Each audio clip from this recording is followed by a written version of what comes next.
আপনি যা করেছেন তার পুরস্কার আল্লাহ দেবেন। কি করেছিলেন? এর আগে আল্লাহ যে দুইটা শব্দে আমাদেরকে কিছু কাজের নির্দেশ দিলেন, যে যারা বলে আমাদের রব আল্লাহ এর উপর টিকে থাকে। রব শব্দের ব্যাখ্যায় আমি যতগুলো বিষয় তাফসিরের ভেতরে পড়েছি, রবের প্রথম অর্থ সৃষ্টিকর্তা। রব মানে কি?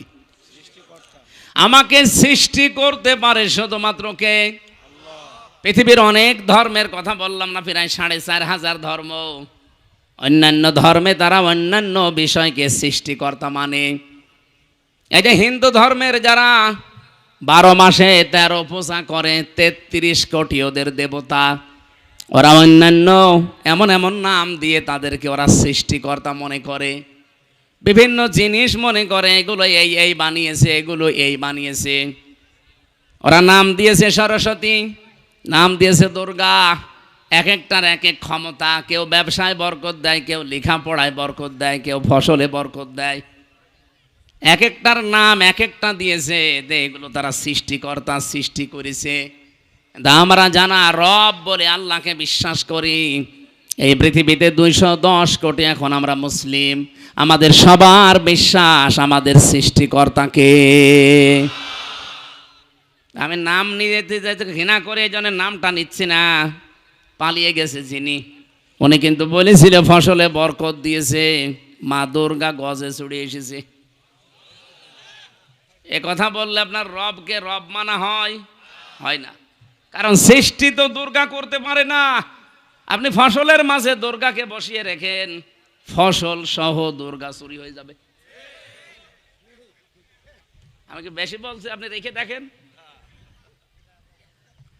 এমনিতে রব মানে সৃষ্টিকর্তা নয়। এটা প্রথম 5টার ভেতরে প্রথম এইটা। আল্লাহ পাক বলেন, ইকরা বিসমি রাব্বিকাল্লাযী খালাক। পড়ো তোমার ওই রবের নামে যিনি তোমাকে বানিয়েছেন। তাহলে সৃষ্টি করার একচ্ছত্র মালিকানা দুর্গার, হবলের, সরস্বতীর, কার? এটা আমরা বিশ্বাস করি। তো পৃথিবীর কিচ্ছু কেউ সৃষ্টি করতে পারে না, শুধু ওটা রিফাইন করতে পারে, একটার সাথে মিলিয়ে আর একটা বানাতে পারে। কিন্তু আসল যিনি বানিয়েছেন সর্বপ্রথম, তিনি কে? এই যে মডেল ছাড়া যিনি বানান, এই জন্য তাকে সৃষ্টিকর্তা বলা হয়। হযরত ইব্রাহিম আলাইহিস সালাম এই শিরিক থেকে জাতিকে মুক্ত করার জন্য যে ঘোষণাটা দিয়েছিলেন শব্দের মাধ্যমে, ওইটা এইটা, ইন্নী ওয়াজ্জাহতু ওয়াজহিয়া লিল্লাযী ফাতারাস সামাওয়াতি ওয়াল আরদা হানিফা। তিনি বলেছিলেন আমার এই চেহারা আমি ঘুরিয়ে দিলাম ওই রবের দিকে। কোন রব? যিনি আসমান আর জমিনের উদ্ভাবক। এই যে ফাতারা মানে যিনি আসমান আর জমিন দেখে দেখে বানাননি, কোন রকমের মডেল ছাড়া, আকৃতি ছাড়া নিজের জ্ঞানে বানিয়েছেন। এইটার নাম সৃষ্টিকর্তা। আমি একটা জিনিস দেখে আর একটা জিনিস এটা বানালাম, এটার নাম কিন্তু ফাতারা না, এটার নাম খলাক না। এটার আলাদা আরবি আছে। কিন্তু কেউ যদি কোনো আকৃতি ছাড়া, কোনো মডেল ছাড়া একটা জিনিসকে তৈরি করে, যেমন আমার আল্লাহ পৃথিবীর সব কিছুকে আলাদা আলাদা বানিয়েছেন, একটা দেখে আর একটা।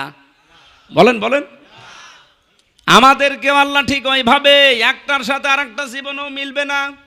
আপনি মনে করছেন না হামজার এই যে অধ্যাপক সাহেবের চেহারা মনে হচ্ছে একই? কে বলেছে?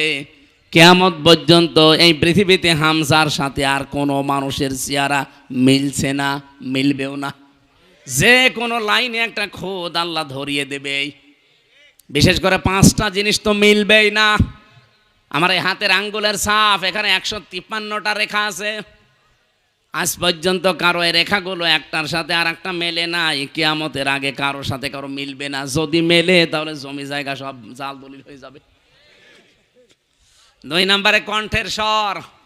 এই যে আমার কণ্ঠের যে স্বর বের হচ্ছে, এক একটা কথা তৈরি হতে কমপক্ষে 27টা স্তর পার করছে আমার এই কণ্ঠ। প্রত্যেকের ঠিক এইভাবেই ওই 1 থেকে 26 পর্যন্ত হয়তো ঠিক থাকবে। বিজ্ঞান জানিয়েছে 27 নাম্বার জায়গায় যখন কথাটা বের হবে, তখন সিস্টেমটা আল্লাহ আলাদা করে স্বর বানিয়ে দেবে। এই জন্য কারো কণ্ঠের সাথে কারো কণ্ঠ মিলছে না। যদি মিলেছে তো বলেন তো। এখন আমি এ রব্বানী সাহেবের বাড়িতে এসে যদি সালাম দিতাম, ওনার কণ্ঠ আমার কণ্ঠ যদি এক হয়ে যেত, ম্যাডাম দরজা খুলে দিত না? বাবা শাহজালাল সব হালাল হয়ে যেত।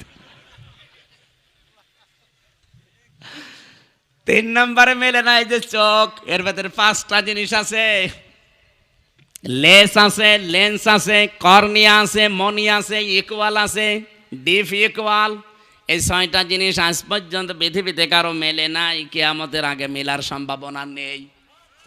4 নম্বরে মানুষের এই চামড়া, ৯৭৬৮ প্রকার চামড়া আমাদের 3.5 হাত বডিতে আল্লাহ দিয়েছেন। এটা আশ্চর্যের বিষয়, পৃথিবীতে আজ পর্যন্ত কোনো চামড়ার সাথে মিলবে না। যদিও মনে হচ্ছে স্যারের চামড়ার আমার সাথে মিল আছে, তো কেটে যাক, ওনার চামড়া এসে লাগিয়ে দেন, পছন্দ হবে, ভালো হবে না। হয়তো ডাক্তার আছে, আমার চামড়া ভালো করতে হলে আমার কোনো চামড়া কেটে লাগিয়ে দেন, ভালো হয়ে যাবে। আল্লাহ বোঝাতে চাই বান্দা ৯৭৬৮ প্রকার চামড়া, এর সাথে অধ্যাপকের মেলে না। আর কিয়ামতের দিন ও তোর বোঝা বহন করে নিয়ে যাবে, তোরে ও বোঝায় আর তুই বুঝে ফেলিস ওইটা একটা ভণ্ড আর তুই একটা পাগল। সুতরাং কারো উপরে ভরসা করা যাবে? শুধু দুর্গার উপরে করা যায় না, কোনো দুর্গার উপরে না, কোনো দরগার উপরেও না। কি হিন্দুদের আছে দুর্গা আর মুসলমানদের জিনিস একই, প্রায় খালি নাম পাল্টিয়েছে। সিস্টেম তো আপনারা এক বানিয়ে নিয়েছেন। কোন দুর্গা, কোন দরগা এ পৃথিবীর কোনো কিছু তৈরি করতে পারে না, সৃষ্টিকর্তা শুধুমাত্র কে? এজন্য কারো উপরে ভরসা করা, আরো জোরে বলেন। আমি আর একটা জিনিসের নাম বলি নাই, 5টা জিনিস যে আল্লাহ দিয়েছেন মেলে না। কয়টা বললাম? 4টা বলিস। একটা হাতের এই যে সাফ, 2 নম্বরে কণ্ঠের স্বর, 3 নম্বরে চামড়া, 4 নম্বরে চোখ, আর একটা বাকি আছে কি? জহব্বা। এই যে জহব্বার ভেতরে যে স্বাদ নেওয়ার স্তর আছে, আস্বাদন স্তর বলা হয়। এক একটা জহব্বার ভেতরে কমপক্ষে আস্বাদন স্তর আছে 2 কোটি। পৃথিবীতে সর্বোচ্চ খাবার তৈরি হয় 220 প্রকার। আমি বিশ্বের অন্যান্য যে উন্নত দেশগুলোতে বড় বড় রেস্টুরেন্টে গিয়ে দেখেছি, আমি 220 প্রকার না, আমি 180 প্রকার পর্যন্ত খাবার পেয়েছি। আমি গাজীপুরে এক হোটেলে খাবার খেয়েছিলাম নিরিবিলি, ওখানে 180 প্রকার পর্যন্ত খাবার তৈরি করে। কাঁঠালের পাতা নিয়ে এসে বলছে ভর্তা। কিসের? কাঁঠালের পাতা। কাঁঠালের পাতা ভর্তা, কলার পাতা ভর্তা। আমার মনে হয় যা পায় তাই ভর্তা করে। সব মিলে কত? আর এক জায়গায় গিয়েছিলাম, ওখানে পেয়েছি 220 প্রকার খাবার। এর উপর আমি আর পাইনি বিশ্বে। আর আছে কিনা আমার জানা নেই, কিন্তু আমাদের জহব্বার ভেতরে স্বাদ নেওয়ার স্তর আছে 2 কোটি। কিন্তু এই স্তরগুলো, আস্বাদনগুলো আমার আল্লাহ পৃথিবীতে কারো সাথে কারোটার মিল রাখে নাই। আমার স্তরের ভেতরে আপনি এখন দেন, হয়তো আমার মিষ্টি ভালো লাগবে, আমার ডায়াবেটিস আছে তো এই কারণে, তো এনার কাছে দিলে ওনার জহব্বার স্তরে আল্লাহ এটা রাখেন নাই। ওনার কাছে হয়তো অন্য কিছু ভালো লাগবে ওই স্তরে। এক একটা স্তরে আল্লাহ এক একটা জিনিস দিয়ে স্বাদ চাকার তৌফিক দেন মানুষকে। রব্বুল আলামিন বলেন এগুলো সব সৃষ্টিকর্তা আমি। এই জন্য রব মানে প্রথম বলেন তো কি? আমরা সৃষ্টিকর্তা অন্য কাউকে মানি? বলেন। 2 নম্বরে রব মানে আইনদাতা। এখানে আমার মনে হয় প্রশ্ন করলে শুধু স্যার আর কয়েকটা আলেম বাদ দিয়ে কেউ বলতেই পারবেন না যে আল্লাহর আইন কয়টা। কয়টা বলেন তো? 500। অথচ এখানে 92% মুসলমান এই দেশে আমরা বাস করি, আল্লাহর একটা আইনও এখানে চলে না। হ্যাঁ, কিছু আংশিক আছে, মনে করি ওইটা ইসলাম। এই যে নামাজ, এই যে রোজা আছে, এই যে পর্দা করে, কিছু মানুষ মনে করে ইসলাম হয়ে গেছে। অথচ আল্লাহর আইনের ভেতরে 500, তার ভেতরে অন্যতম একটা ইসলামী অর্থনীতি। এটা যে একটা ইবাদত, একটা আইন, আমরা অনেকে জানিও না, মানিও না। ইসলামী অর্থনীতি একটা ইবাদত না? বলেন বলেন।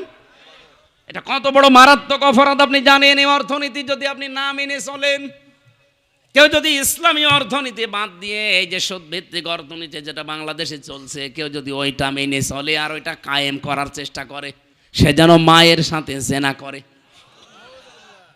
আজ বাংলাদেশে শুধু ইসলামী ব্যাংক ইসলামী নিয়মে চলবে কেন? যত ব্যাংক আছে এই দেশে, সোনালী, রূপালী, চৈতালি ব্যাংক আছে, ওইটাও হবে অগ্রণী। যত রকমের ব্যাংক এই দেশে আছে, প্রত্যেকটা ব্যাংক চলবে ইসলামী শরিয়া অনুযায়ী। ইসলামী শরিয়তের মূলনীতি কয়টা? না, ওটা তো আইন। কমপক্ষে আমি 28টা পেয়েছি। এই যে মোশারাকা, মোদারাবা, মোরাবাহা, বায়ে সালাম, বায়ে ইস্তেসনা, বায়ে মুআজ্জাল, বায়ে ওয়াহেদা, এরকম 28টা আমি পেয়েছি। যারা আরো বড় অর্থনীতিবিদ তারা তো আরো বেশি পাবে। আমার ছোট মাথায় যদি এত থাকে, স্যারের মতো বড় মাথা তো আরো বেশি থাকবে। অর্থনীতি যে ইবাদত আমরা জানিও না, মানিও না। এই জন্য সুদ ভিত্তিক অর্থনীতি জারি থাকার কারণে এই এলাকায় আছে কিনা আমি জানি না, যে টাকা ছেড়ে রাখে টাকা আসে, 1000 টাকা দিয়ে রাখে, মাসে মাসে 1000 টাকায় 100 টাকা বেশি পায়। এমনকি এখানে অনেকে বসে আছে, টাকা ছেড়ে রেখেছে, ওয়াজ শুনি যে টাকা তুলবে। কারা এগুলো করছেন হাত তোলেন তো। আলহামদুলিল্লাহ, এলাকায় সুদ নেই, কালকে পেপারে দিয়ে দেবেন, তারা আসে সুদ নেই। আর যদি 2-1 এরকম 2 নাম্বার থাকেন, এই যে স্যার একটা উদ্যোগ নিচ্ছে সুদ ভিত্তিক অর্থনীতি, এটা যেন নির্মূল করা যায়। কারণ মায়ের সাথে জেনা করে নামাজ হয়, রোজা হয়, পর্দা করে লাভ হয়। আপনার গা শিউরে ওঠার কথা না যে মায়ের সাথে জেনা করে আসলে লোকটা, বলেন নাউজুবিল্লাহ। ইসলামী অর্থনীতি কায়েম করা লাগবে, আর এটা তো ফেরেশতারা কায়েম করবে। আস্তে আস্তে শুরু করেন, ব্যক্তিগতভাবে, পারিবারিকভাবে, সামাজিকভাবে আমরা যদি প্রত্যেকের জায়গা থেকে আরম্ভ করি। কারণ রব মানে কি? আইনদাতা। রব মানে আল্লাহর আইন কয়টা? 500, তার ভেতরে ইসলামী অর্থনীতি একটা। এই জন্য আমাদের আগামীতে বাংলাদেশ যদি সুদ ভিত্তিক অর্থনীতি বন্ধ করতে হয়, যাকাত ভিত্তিক অর্থনীতি এটা কায়েম করা লাগবে। আর এটা কায়েম করবে যারা রাষ্ট্রের দায়িত্বে থাকবে সামনে, তারা। আর আমরা এই জন্যই চাচ্ছি যে এমন এমন মানুষ আমরা এবার সামনে পাঠাবো যারা কোরআন শরীফ বুকে নিয়ে সংসদে যে নামাজের বিল আনবে, যাকাতের বিল আনবে। এটা কি রাজনীতি মনে হয় আপনার কাছে? হ্যাঁ, এটাই আমার রাজনীতি। কারণ এখানে কোরআন শরীফ না গেলে জীবনে এই সুদ বন্ধ হবে না, যাকাত ওখানে কেউ কায়েমও করবে না। আর আপনি কবরে যে বলবেন মার রব্বুকা, তোমার রব কে ছিল, জীবনেও বলতে পারবে না। এই যে চলন বিল, এটা চলন বিল লেখা না, চলন বিল উন্নয়ন ফাউন্ডেশন, এখানে সুদ মুক্ত ঋণ প্রকল্পের আওতায় বিনিয়োগের আবেদন, গ্যারান্টি, মঞ্জুরি এবং এগ্রিমেন্ট উনি দায়িত্বে আছেন। ওনারা মিলে এইগুলো চেষ্টা চালাচ্ছে। আপনারা এরকম কোনো ফাউন্ডেশন পেলে সেখানে যুক্ত হবেন। আমি তো পড়াপড়ি বিস্তারিত পড়ি নাই, পড়লাম আগের থেকে দিলে পড়ে ফেলতাম। ঠিক আছে, আমি যদি কোনো জায়গায় বলতে পারি পড়ে তারপরে বলবো। আমি আন্দাজে তো বললে রেকর্ড হচ্ছে। এটা আমি যে কোনো বিষয় বলি আগে পড়ে বলি। আমি আগে পড়ে নিই, তারপরে এর উপরে দরকার হয় 1-10 মিনিট আলোচনা করব। সুদ বন্ধ করে যাকাত ভিত্তিক অর্থনীতি কায়েম করতে পারলে এলাকায় বরকত, রহমত দিয়ে আমার আল্লাহ আসমান থেকে ভরে দেবে। এই যে ভারতবর্ষ 1197 সাল থেকে আরম্ভ করে এই যে 2025 পর্যন্ত চলছে, আপনি ইতিহাস আমার কাছে লেখা আছে। যতগুলো শাসক পার হয়েছে, কেউ 11 বছর, কেউ 13 বছর, কেউ 15 বছর, এভাবে পার করেছে তারা। 750 বছর একাধারে ভারতবর্ষ শাসন করেছিল। কিন্তু তাদের টার্গেট ছিল না যে এলাকায় কোনো হিন্দু থাকবে না। কিন্তু এখন আমরা কিছু উগ্রপন্থী হিন্দু দেখতে পাচ্ছি, সব হিন্দু না, যে উগ্রপন্থী সন্ত্রাসী যারা, এরা পৃথিবীর নিকৃষ্ট মানুষের তালিকায় অলরেডি চলে গেছে। আপনারা হিন্দু ভাই বোন যারা আছেন, আপনারা অন্যদিকে নিয়ে যাবেন না, আমি সঠিকটা বলছি। আপনি পৃথিবীর ইতিহাস এখন একটু পর্যালোচনা করেন। বিশেষ করে মাইক্রোসফট, এটা খ্রিস্টানরা রিপোর্ট বানিয়েছে। তামাম দুনিয়ার 257টা দেশ তারা এই রিপোর্টটা পেশ করেছে। সবচাইতে নিকৃষ্ট ঘৃণিত মানুষের তালিকায় এখন 2টা দলের নাম আছে। একটা উগ্রপন্থী হিন্দু যারা, আর দুই নাম্বার নামটা ওরা দিত না, কিন্তু এখন তারা দেখতে পাচ্ছে, এ কারণে বিশ্বের মানুষদেরকে তো বিশ্বাস করাতে হবে, এই জন্য 2 নাম্বার তালিকায় দিয়েছে ইহুদিদের নাম। 6 জন মানুষের তালিকা আমরা পেয়েছি তামাম দুনিয়ায়, তারা সবার কাছে ঘৃণিত, দল মত জাতি বর্ণ ধর্ম নির্বিশেষে সবাই তাদেরকে ঘৃণা করে। এমনকি পৃথিবীর যত সৃষ্টি আছে আমার মনে হয় তারাও তাদেরকে ঘৃণা করে। তারা 1 নাম্বারে, নাম নিলেও আমার কেমন যেন লাগে, কারণ আমার মনে হয় ওর নাম নিলে আমার ওযু করা লাগবে, এই নরেন্দ্র মোদি। তা যে এত বড় শয়তান, পৃথিবীতে শয়তানও এত খারাপ কাজ করে নাই। আপনি আজ পর্যন্ত কোনোদিন শুনেছেন যে শয়তান আল্লাহর কোনো ঘর মসজিদ ভেঙে দিয়েছে? অথচ ভুয়া ধোয়া তুলে বিভিন্ন জায়গায় বলছে এখানে মন্দির ছিল আগে, 500 বছর আগে, আমরা এটা ভেঙে মসজিদ বানাবো। একটা কথা হলো, ভারতের অনেক হিন্দু পর্যন্ত তাকে এখন ধিক্কার জানাচ্ছে যে একই মানুষ না কসাই। কসাইও তো এত নির্দয় না যে আল্লাহর ঘর তারা ভেঙে ভুয়া ধোয়া তুলিস। যদি সঠিক হয়তো তাও তো মেনে নিতাম।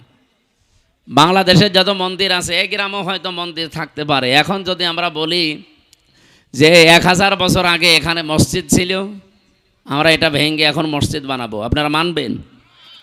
আর এটা ঠিক হবে? আমাদের বাপদাদা পূর্বপুরুষ যারা বিভিন্ন জায়গা তারা ওয়াকফ করে গিয়েছিল, এই ওয়াকফ আইন বাতিল করে দিয়ে তারা এখন নিজেরা এই সমস্ত জায়গাগুলো দখল করছে। আমি একটা হাদিস পড়েছিলাম না, মুসলিম শরীফের হাদিস। এই মাইক তো মনে হচ্ছে সেরকম মাইক না, রওশনের সাদের মতো, মুখ সরালে আর শোনা যায় না।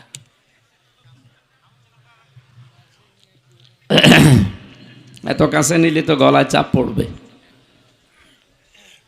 বাতাসে তো সেরকম আসে না, গা ঘেমে গেলে তো সমস্যা হয়ে যাবে।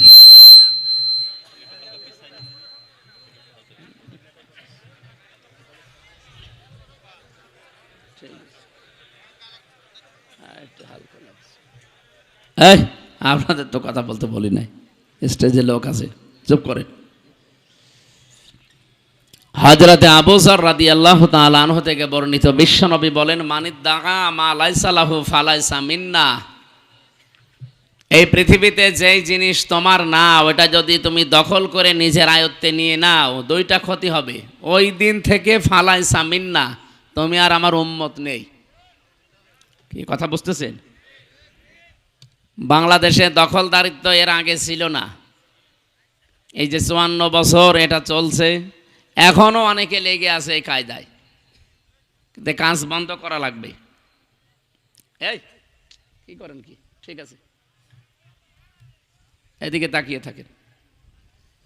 যেই জিনিস আপনার না, আপনি যদি জোর করে জবরদস্তি করে যে কোনো কায়দায় ওটা নিজের দখলে নিয়ে নেন, আপনি নামাজ পড়তে পারেন, রোজা রাখতে পারেন, হজ করে এসেছেন, আল্লাহর কসম ফালাইসা মিন্না, ওই দিন থেকে আপনার নবীর উম্মত নেই, আপনি অন্য কিছু। কেন এত শক্ত করে বললাম? এখানে যারা আলেম আছে, কোনো বক্তব্যের আগে যদি ফা আসে, তার আগে কি আছে পরে কি আছে, যদি সত্যি আপনি পরের কাজগুলো করে থাকেন, নবী যে গ্যারান্টি দেওয়ার জন্য 19টা অর্থে আছে ফা, এখানে একটা এসেছে। 1 নম্বরে এই দেশে এবং পৃথিবীতে আজ যারা অন্যের জিনিস দখল করে নেয়, তারা আর যাই হোক নবীর উম্মত নেই। বিশ্ব নবীর উম্মত যারা না, তারা হয় ইহুদি হবে, নাই খ্রিস্টান হবে, নাই মুশরিক হবে, নাই বৌদ্ধ হবে। কি এই বাংলাদেশে যদি কারো চরিত্র এরকম থাকে, আপনি নামাজ পড়ছেন, রোজা রাখেন, আপনি কি আর নবীর উম্মত আছেন? তাহলে আপনি আর এলাকায় যারা হিন্দু ভাইরা আছে তারা একই। সুতরাং আপনাকে এখন আবার নতুন করে মুসলমান বানানো লাগবে এবং মুসলমানই দেওয়া লাগবে। নতুন করে আর একবার দিতে গেলে তো সমস্যা হয়ে যাবে। এই জন্য নতুন করে যদি মুসলমানই দেওয়া না লাগে, অন্তত নতুন মুসলমান বানানো আপনাকে লাগবে। আশা করছি এই কাজ যারা করছেন থেমে যাবেন, যাদের যা নিয়েছেন ফেরত দেবেন। আমি আওয়াজ যা পাচ্ছি এলাকায় মনে হয় এসব চলছে। এখানে টিকার ভেতর একটা ব্যাখ্যা আছে, যা অনেক আলেম বসে আছে তো তাদেরকে বলছি, আপনারা বাড়িতে মিলাবেন মুসলিম শরীফের হাদিস। হ্যাঁ, যে জিনিস আপনার কাছ থেকে জোর জবরদস্তি করে কেউ দখল করে নিয়েছিল, কেড়ে নিয়েছিল, ছিনতাই করেছিল, ওইটা যদি আপনি নিজের আয়ত্তে নিয়ে নেন তাহলে এই হাদিসের ভেতরে আপনি নেই। না, আপনারা মনে হয় কথা বুঝতেছেন না। হাদিসের ভাষা শোনার পরে হয়তো ভয় হচ্ছিল যে আমি আর নবীর উম্মতি নেই, আমি অমকের জিনিস নিয়ে নিলাম। না, বিষয়টা এমন না। ব্যাখ্যা যারা করে, মুহাদ্দিস যারা, তারা লিখেছেন যে জিনিস আপনার ছিল কিন্তু সেটা অন্য কেউ দখল করে রেখেছিল, ছিনতাই করেছিল, কেড়ে নিয়েছিল, জোর জবরদস্তি করে নিজের আয়ত্তে রেখেছিল। এখন যদি আপনি ওইটা নিজের আয়ত্তে নিয়ে নেন, আপনি নবীর উম্মত থাকবেন না, বিষয়টা এমন না। সুতরাং আগস্টের 5 তারিখের পর থেকে এই দেশে যার যা অনেকেই নিয়েছেন বিভিন্ন জিনিস, আমরা নাম নিলাম না, এগুলো যদি সত্যি আপনার হয়ে থাকে, এই 15.5 বছরে হয়তো ওনারা নিয়েছিল, আপনি নিয়েছেন, আপনার গোনা নেই, কারণ আপনার জিনিস আপনি ফেরত পেয়েছেন। ইসলামী ব্যাংক যাদের ছিল তারা ফেরত নিয়েছে। যে মানুষগুলো এতদিন জোর জবরদস্তি করে খেত, এই ব্যাংক কি তাদের মাবার? যারা নিয়েছে তাদেরই, তাদের রক্ত ঝরানো টাকা দিয়ে ব্যাংক বানানো। আপনি এতদিন জোর করে জবরদস্তি করে দখল করে রেখেছিলেন, তারা এখন ওটা ফেরত পেয়েছে। সুতরাং এরকম পৃথিবীতে যত জিনিস আছে, যদি আপনার নিজেরটা আপনি ফেরত পান, তাহলে হাদিসের প্রথম অর্থ আপনার জন্য না। এটা টিকা বললাম। 2 নাম্বারটা কি? ওয়ালিয়াতা বাওয়া মাকআদাহু মিনান নার। বিশ্বনবী জানিয়েছেন সে যেন তার নিজের স্থান জাহান্নামে বুকিং করে দিল। অবশ্য সুবহানাল্লাহ, কোন এলাকায় আসলাম গো, পাগল নাকি? জাহান্নামে টিকিট বুকিং করছে, আর অবশ্য সুবহানাল্লাহ। আমার মেয়ে তো একেবারে গ্রাম্য মানুষ, ও মনে হয় ওর বাবা মরে গেলেও সুবহানাল্লাহ পড়বে। এটা হিসাব নিকাশ করে বলবেন। হাদিসের 2টা পয়েন্ট ছিল। 1 নম্বরে যে জিনিস যার না, যদি কেউ জোর করে জবরদস্তি করে নিজের দখলে ওইটা নিয়ে নেন, আপনি নবীর উম্মত ওই দিন থেকে নেই। কিন্তু ওটা যদি আপনার নিজেরই থাকে, নিজে আপনি ফেরত পেয়েছেন, এটার জন্য এই হাদিস আপনার জন্য না। এই যে যেটা দখল করছে আজ, 1940 সালে তাদেরকে আমাদের এই রোহিঙ্গার মতো থাকতে দিয়েছিলাম। এই ফিলিস্তিন মুসলমানেরা তাদেরকে দয়া করে থাকতে দিয়েছিল এই শয়তানদেরকে, আর এখন ওরা নিজেরাই তাদেরকে তাড়িয়ে দখল করে নিচ্ছে। ওরা তো এমনিও জাহান্নামে যাবে। ওরা তো এই হাদিসের 2য় পয়েন্ট 100% তাদের জন্য। ওয়ালিয়াতা বাওয়া মাকআদাহু মিনান নার, সে যেন জাহান্নামের আগুনের ভেতরে তার নিজের একটা জায়গা তৈরি করে নিল। বলেন নাউজুবিল্লাহ। আমাদের জীবনে যে এরকম কিছু না হয়, কি কথা বুঝতেছেন ভাই?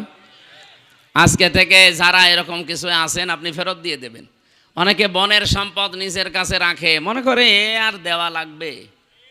মাঠের জমি জায়গা হয়তো দেয়, বাড়ির জমি জায়গা অথবা সম্পদ যা আছে টাকা পয়সা দিতে চায় না। না, সাহাবা ইকরামের জীবনী পড়েছি, তারা এই আয়াত শোনার পরে ইউসিকুমুল্লাহু ফি আওলাদিকুম লিযযাকারি মিসলু হাজ্জিল উনসায়াইন, আল্লাহর নির্দেশ, তোমাদের এক ছেলে যা পাবে 2 মেয়ে তাই পাবে।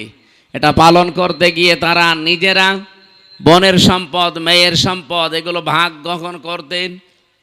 রান্নার হাঁড়ি, কড়াই, এমনকি পানি খাওয়ার গ্লাস পর্যন্ত তারা আলাদা করে নিত, এগুলো ভাগ করত। আর আপনি বাড়ির জমিও দিতে চান না। অন্যের জমি জায়গা যদি কেউ আত্মসাৎ করে, দখল করে নেয়, মেরে খায়, তাহলে তার একটা গুনাহ হবে। কয়টা? বলেন বলেন। জুলুমের গুনাহ শুধু। কিন্তু কেউ যদি নিজের বোনের জমি ফাঁকি দেয়, ভাইয়ের জমি ফাঁকি দেয়, ফুফুকে না দেয়, চাচাকে মেরে দেয়, ওর ডবল গুনাহ হবে। একটা হচ্ছে জুলুমের গুনাহ, আর একটা আত্মীয়তার সম্পর্ক ছিন্ন করার গুনাহ। এই 2 গুনাহ বাংলাদেশে চলছে না। ওটা তো আপনার আয়ত্তে থাকার কথা না, বোনেরটা আপনি নিজের নামে নিয়ে চালিয়ে দিচ্ছেন। মানে অনেকে মনে করে আমার ছেলে মেয়ে, আমার স্ত্রী পুত্র, এদেরকে সুখে রাখার জন্য আমি এগুলো করছি। আরে ভাই, আপনি তো পাগলও না, জাতের মাতাল না, তালেও মাতাল না। আপনি এখনই মরে গেলে আপনার ছেলে মেয়ে এই যে অবৈধ সম্পদ যা রেখে গেলেন, এগুলো তো অবৈধই। অন্যের সম্পদ নিজে এই যে মেরে খাওয়া এটা অবৈধ না? অনেকে মনে করে বোনেরটা তো এ মনে হয় অবৈধ না। কে বলিস আপনাকে? এটা আরো ডবল অবৈধ। এভাবে যারা রেখে যাচ্ছেন কি হবে বলেন তো? বাস্তবতা, আপনি মরে যাবেন, আপনার ছেলে, আপনার বউ, আপনার মেয়ে এই টাকা পয়সাগুলো এমন এমন জায়গায় ব্যয় করবে, একদিকে তো মেরে খাওয়ার গোনা আপনার আমল নামায়, আর ওরা আর একটা গোনা করবে, ওইটা ফেলাক্সি লোড হয়ে আপনার কবরে যাবে। তাহলে ডবল শাস্তি আপনার জন্য না? একটা গোনা শাস্তি কয়টা?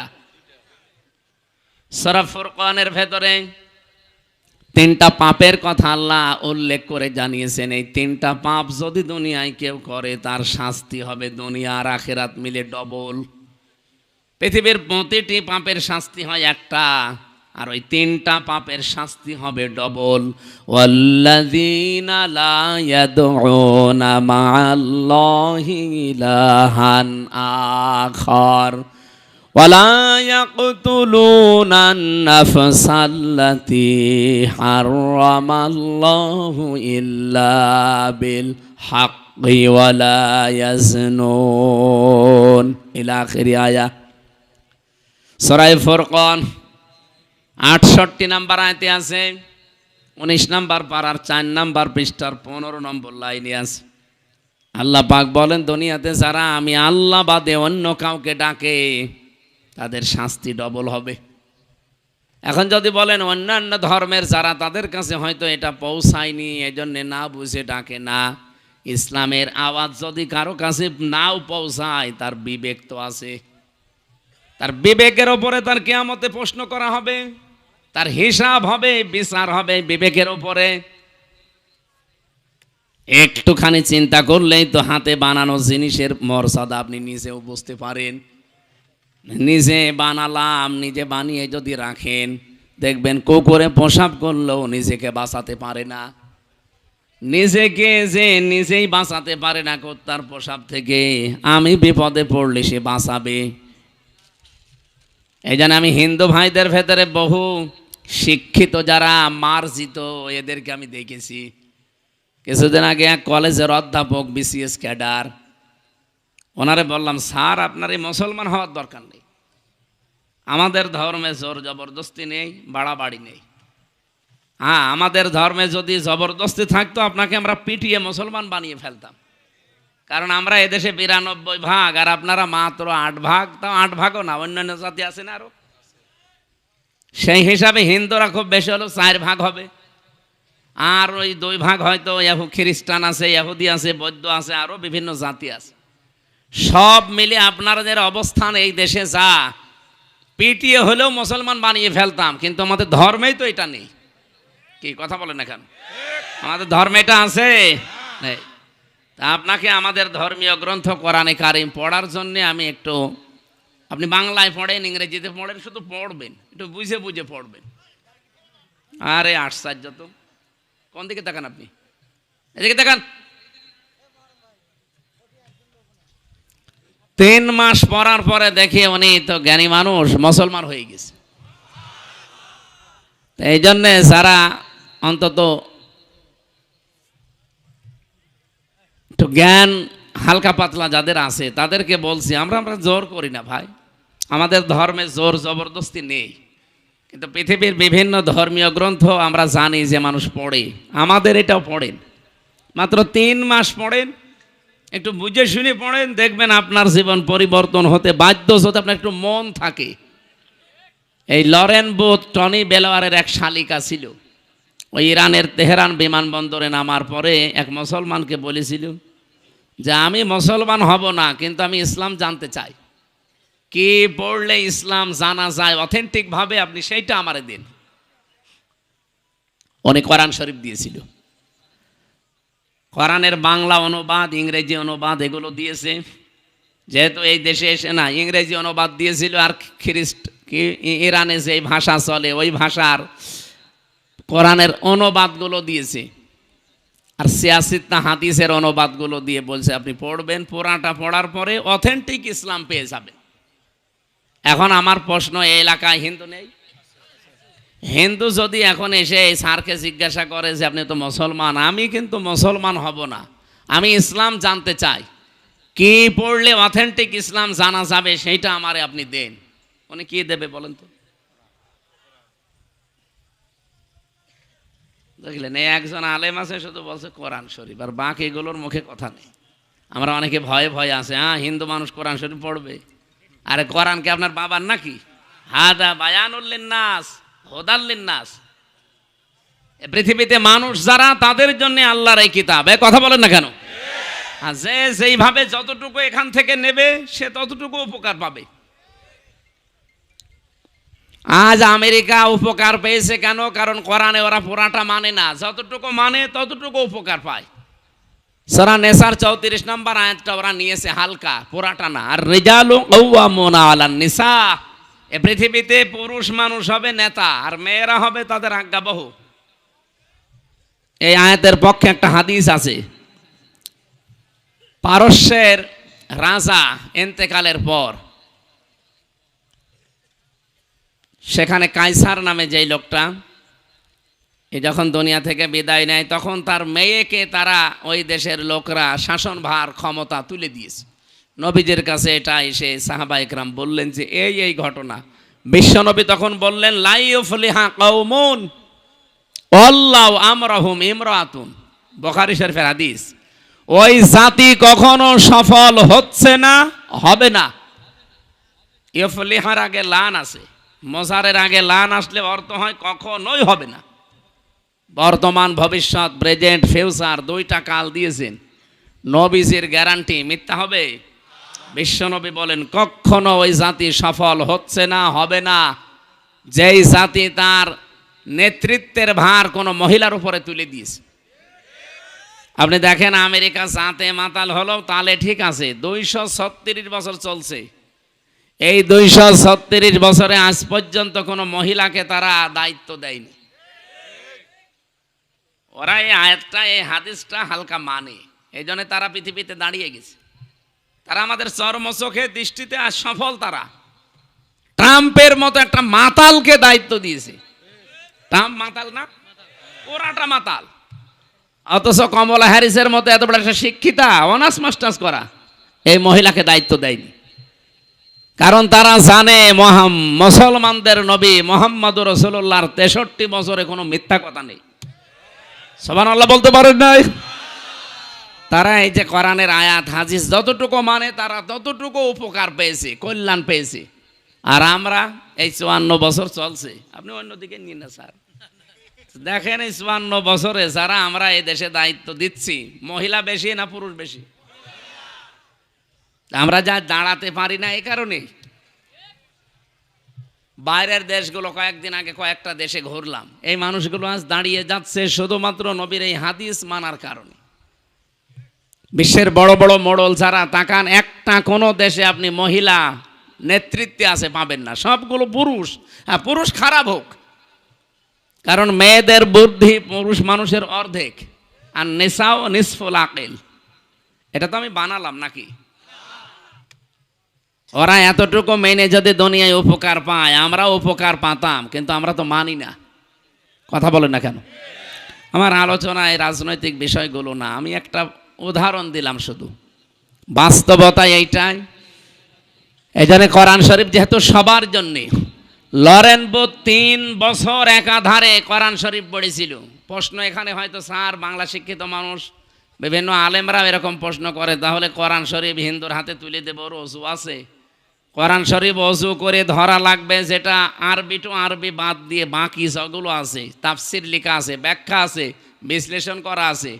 এটা যে অজু করে ধরা লাগবে এমন কোন হাদিস, কোরআনের আয়াত কোন জায়গায় পেয়েছেন?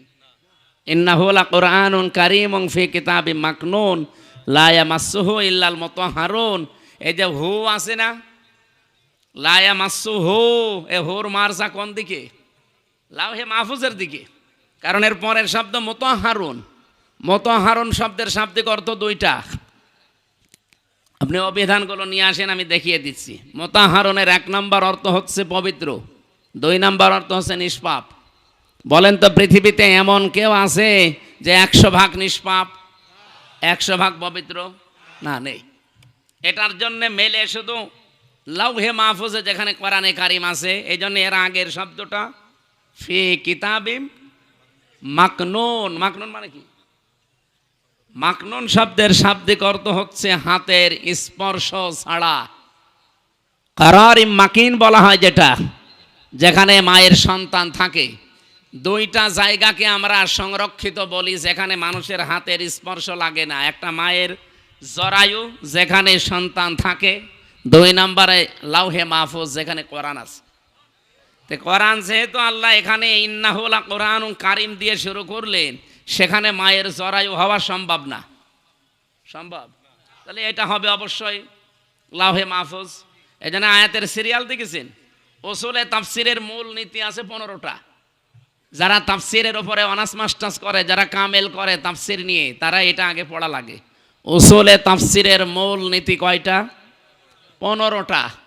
তার ভেতরে 13 নাম্বার কায়দা এইটা, যে আপনি কোনো আয়াতের তাফসির যদি করতে চান, আগের আয়াত পরের আয়াতের সাথে সম্পর্ক। এই যে আজকের তেলাওয়াত কিন্তু আয়াত, এর আগের আয়াত পরের আয়াতে কি আছে আমি আগে ওইটা বলবো।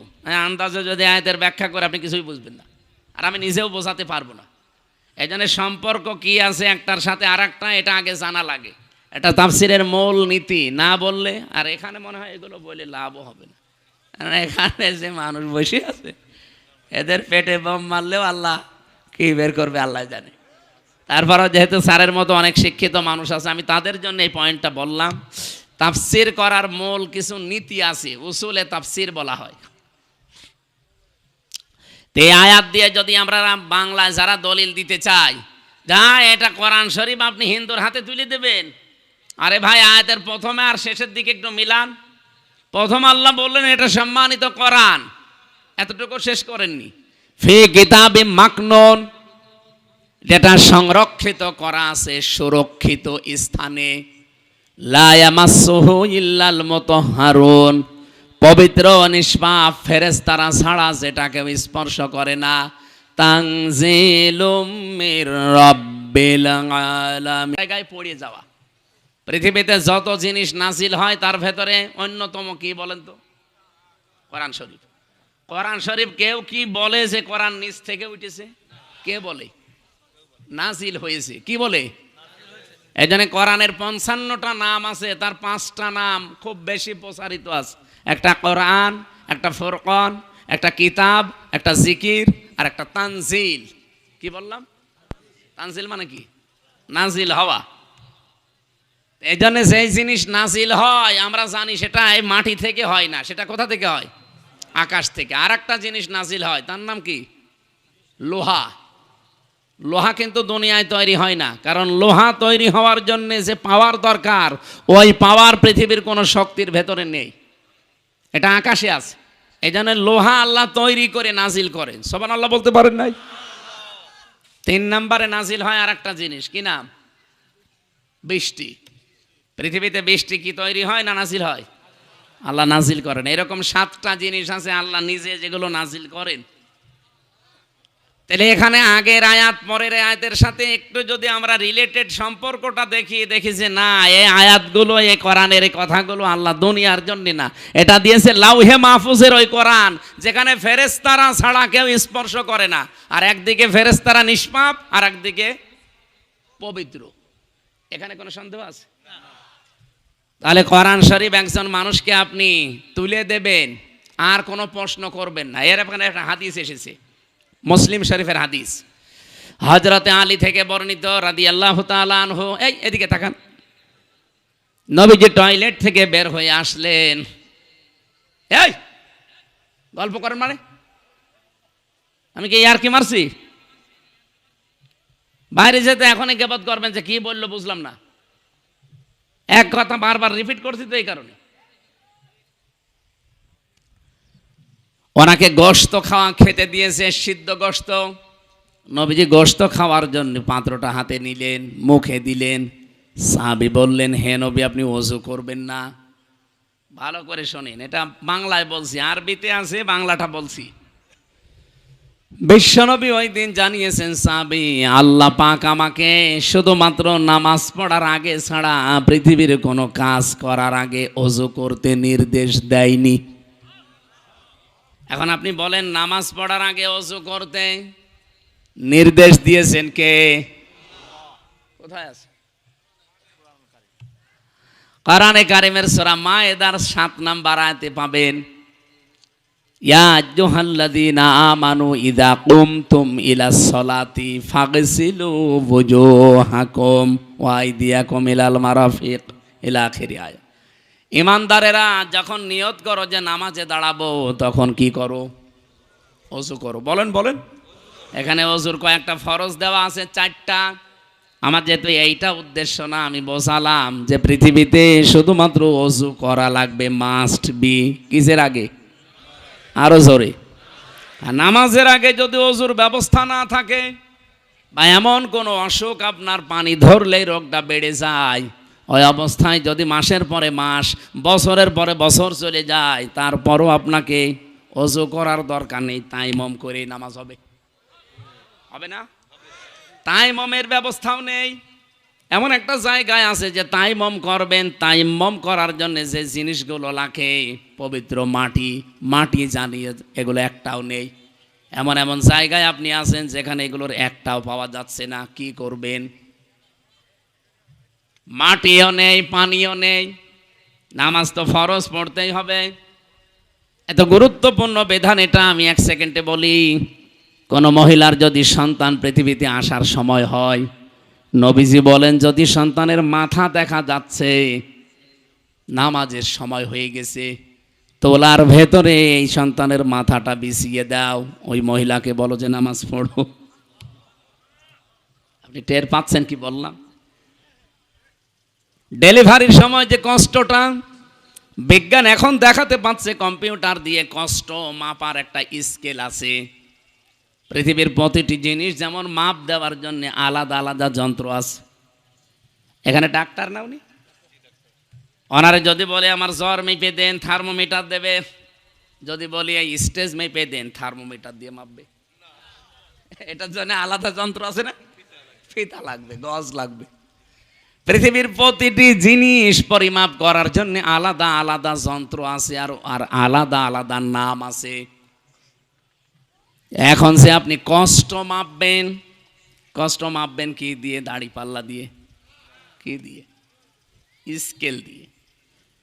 এটার জন্য আলাদা একটা যন্ত্র আছে। কম্পিউটারের ভেতরে আমি দেখেছি কষ্ট পরিমাপ করার যন্ত্র। পৃথিবীর যত শক্তিশালী মানুষ হোক, 45 ইউনিটের বেশি কষ্ট দিলে মানুষটা মরে যাবে, সে যাই হোক, পুরুষের ভেতরে। কিন্তু মেয়েদের আলাদা কিছু সেল আল্লাহ দিয়েছেন। এই যে সেলগুলো, এখন যেহেতু কথাটা মনে এসেছে এই জন্য বলছি, সেল মানুষের শরীরে 2 কোটির উপরে আছে। এই সেলগুলো যদি আপনি সতেজ রাখতে চান, যদি শক্তিশালী করতে চান, পৃথিবীতে একটাই বিধান আল্লাহ দিয়েছেন, তার নাম অটোফেজি। আমরা যেটাকে সিয়াম বলি, রোজা। বিজ্ঞান এটা নিয়ে, এই যে ইউশনারি ওসামি নামে এক বিজ্ঞানী, একে তো নোবেল পর্যন্ত 2017 সালে পেয়েছি। একে তার খেলা করতে নোবেল দেয়নি। এই শরীরের ওপরে গবেষণা চালিয়ে দেখে 2 কোটির উপরে কোষ পাওয়া যাচ্ছে আমাদের শরীরে। কয় কোটি? এর বাইরে এই যে 11.5 মাস 12 মাস আমরা যারা রোজা রাখি না, খালি খেয়েই যায়। এই অতিরিক্ত খাবার পরে এই কোষগুলো আরো কিছু বৃদ্ধি হতে থাকে, যেগুলোর কোনো কাজ নেই। আর পৃথিবীর যে কোনো বৃদ্ধি হওয়া জিনিস যারা বাড়ে বেশি, তাদের দ্বারা উপকারের চাইতে ক্ষতি হয় বেশি। বাংলাদেশে যারা বেড়েছিল বেশি, আমাদের হাইব্রিড নেতা বলে জানি, এদের দ্বারা ক্ষতি হয়নি। কিন্তু আসল নেতার দ্বারা কিন্তু অত ক্ষতি হয় না। ক্ষতি হয় সব চাইতে বেশি কাদের দ্বারা? বাড়ে বেশি। ফসলে আপনি সার দিয়েও ফসল হয় না, আর আগাছা সার দেওয়া লাগে। 14 বার করে কেটে তারপরে দেখা যাচ্ছে ও ফসলের উপরে চলে যাচ্ছে। তাই আমাদের যে 2 কোটি কোষ, এটা আমাদের শরীরকে সুস্থ রাখার জন্যে, সবল রাখার জন্যে। বাকি কোষগুলোর কাজ কি? ওগুলো যখন বৃদ্ধি পায়, তখন আসল কোষ যেগুলো, এগুলো দুর্বল হয়ে যায়। বিজ্ঞান উনি দেখাচ্ছে, ইউশনারি ওসামি, জাপানে বাড়ি লোকটার, উনি দেখাতে কি আজান হচ্ছে মানে, ওরে আল্লাহ, আমার তো সময়ের দিকে খেয়াল নেই দেখছি। এই তথ্যটা বলবো না শেষ করে দেব? এটা তো বলা দরকার। আমি 8টা পর্যন্ত সময় নিয়েছিলাম, তা 8টা তো বাঁচতে বেশি সময় নেই। আর একটু একটু থাকবেন না, এখানে নামাজ পড়ে যাবেন ভাইরা, যেহেতু মসজিদ এখনো হয়নি, আপনাদের মসজিদ হচ্ছে আর এলাকায় অন্য ধর্মের মানুষরা বেশি, আপনারা এখানে নামাজ পড়ে যাবেন। আমি খুব তাড়াতাড়ি করছি ইনশাল্লাহ। এই যে দেখলেন, এই ছেলে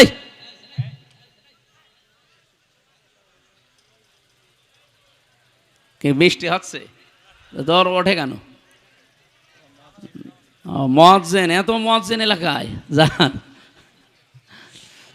যান মুয়াজ্জিন যারা যে আজান দেন, বাকিগুলো যেন না ভাই। আমরা আয়াতটা অন্তত শেষ করি, খালি এই তথ্যটা বলার পরে চলে যাচ্ছি।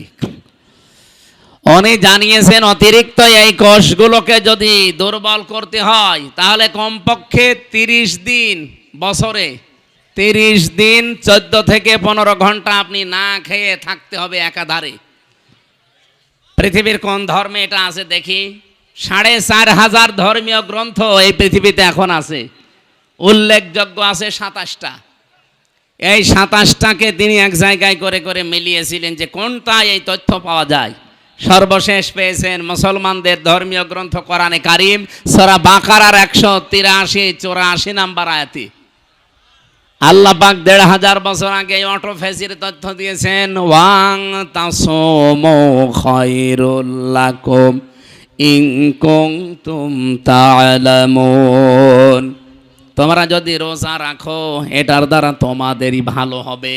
কি ভালো হবে, উপকার হবে, সেখানে এরকম পয়েন্টগুলো দেওয়া আছে।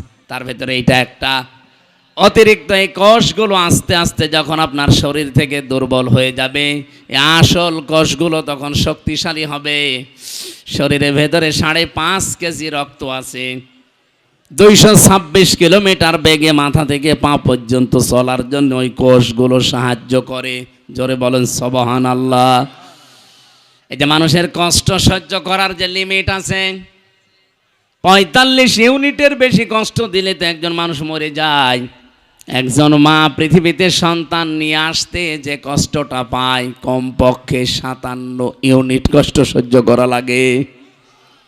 তাহলে মা যে কষ্ট পেয়েছেন একটা, এই পৃথিবীতে মায়ের এই কষ্টের জন্যই সন্তানের প্রতি মায়ের হক বাবার চাইতে 3 গুণ আল্লাহ বৃদ্ধি করে দিয়েছেন নবীর মাধ্যমে। বলেন সুবহানাল্লাহ। আমি যে তথ্যটা বোঝাচ্ছিলাম, আপনি যদি সারা জীবন এখন এই যে কষ্ট, এত কষ্ট করছে মা সন্তান জন্ম দিতে, জীবন মরণ নিয়ে টানাটানি, কিন্তু নবীজি বলেন এই সময় যদি নামাজের সময় হয়ে যায়, সন্তানের মাথা তোলার ভেতরে বিছিয়ে বলো নামাজ পড়, কারণ নামাজ কি ফরজ। বলেন বলেন। এই ফরজ নামাজ পড়তে গিয়ে ওযু করা শর্ত। ওযু করার জন্য পানি নেই, পানি ধরলেই রোগ বেড়ে যায়। মাটি দিয়ে করবেন, মাটিও নেই, প্লেনের ভেতরে আছেন, কি করবেন? তখন বিনা ওযুতে আপনাকে নামাজ পড়া লাগবে। কোন দিকে পশ্চিম যদি জানেন ভালো, কোন দিকে পশ্চিম জানা নেই, যেদিকে মুখ আছে ওই দিকেই নামাজ পড়া লাগবে। তাও নামাজ মাপ নেই। এই নামাজ যেন ফৌত না হয়ে যায়, নষ্ট না হয়, এই জন্য এই এলাকার যুবকরা একটা মসজিদ বানাচ্ছে। এটাই তো উদ্দেশ্য নাকি? সুতরাং এখানে সাধ্যমতো কিছু চেষ্টা করবেন যেন এটা দাঁড়িয়ে যায়। হয়তো আপনি 50 বছর পরে থাকবেন না, কিন্তু কিয়ামত পর্যন্ত এই মসজিদটা এখানে থাকবে। যদি ভারতের মতো এদেশে আগ্রাসন শুরু না হয়, এই উগ্রপন্থী হিন্দু যারা, তারা যদি মসজিদ ভেঙে না দেয়, এই মসজিদ এখানে কায়েমজা হয়ে গেল, কিয়ামত পর্যন্ত এখানে থাকবে আর মানুষ এখানে সেজদা দিতে থাকবে। যত মানুষ এখানে সেজদা দেবে, কবরে বসে বসে আপনি ফেলাক্সি লোড হয়ে সওয়াব পেতে থাকবেন। বলেন সুবহানাল্লাহ। আমরা ওযুর এই বিষয়টা নিয়ে পর্যন্ত এসেছিলাম। নবীজি বললেন আমাকে ওযু করার আগে, শুধু নামাজ পড়ার আগে ওযু করার নির্দেশ আল্লাহ দিয়েছেন। তাছাড়া পৃথিবীর কোনো কাজে, সে কাজ রোজা রাখা হতে পারে, হজ করা হতে পারে, এমনকি কোরআন পড়াও হতে পারে, এগুলোর আগে ওযু করা লাগবে। এর শর্ত আল্লাহ আমাকে দেননি, এই জন্য আমি ওযু না করে গোশত খেলাম। বলেন এখানে এই হাদিস আর এই আয়াত আপনি সম্পর্ক এক জায়গায় করেন, কি দাঁড়াবে? আজ বিশ্বের অন্যান্য দেশে এমনও জায়গায় আমি গিয়েছি যেখানে আল্লাহ যে একজন আছে সে জানেই না। কয়েকদিন আগে আমি থাইল্যান্ডে ছিলাম। এমন এমন এলাকায় আমাকে নিয়ে গিয়েছিল। সৃষ্টিকর্তা একজন আছে, বিশ্বাস করে না। ওরা বিশ্বাস করে সব একা একা হয়েছে। তো এইরকম মানুষের কাছে যদি আল্লাহর পরিচয় অথেন্টিক ভাবে তুলে ধরা লাগে, আপনি যদি আপনার বাবার কাহিনী বলেন, ও জীবনে শুনবে? বলেন। কোরআনে কারিমের এমন এমন বিষয় আল্লাহ এর ভেতরে দিয়েছেন, সেই কথাগুলো তাকে প্রচার করেন, ওদের মনের ভেতরে রেখাপাত করবে। কারণ কোরআনকে আল্লাহ জানিয়েছেন জালিকাল কিতাব লা রাইবা ফি। এই যে কিতাবের আগে আলিফ লাম, এটা নির্দিষ্ট করে জানিয়েছেন পৃথিবীতে একটাই কিতাব আছে যেটা মানুষকে হেদায়েত দিতে পারে। এর ভেতরে সম্মোহনী কিছু শক্তি আল্লাহ আলাদা করে রেখেছেন। বলেন সুবহানাল্লাহ। ও সিরাজগঞ্জবাসী, আমি যে কথাটা তুলেছিলাম এখান থেকে, এই সবগুলোর দ্বারা প্রমাণ করা যায় এটা দিয়ে যে ওযু করা কোরআন শরীফের যে বাংলা, ইংরেজি, উর্দু, ফার্সি তাফসির এগুলো ধরা শর্ত না। তাহলে লরেন বুথের কাছে যে কোরআনের তাফসির তুলে দিয়েছে, 3 বছর তিনি পড়ার পরে নির্দ্বিধায় মুসলমান হয়েছে।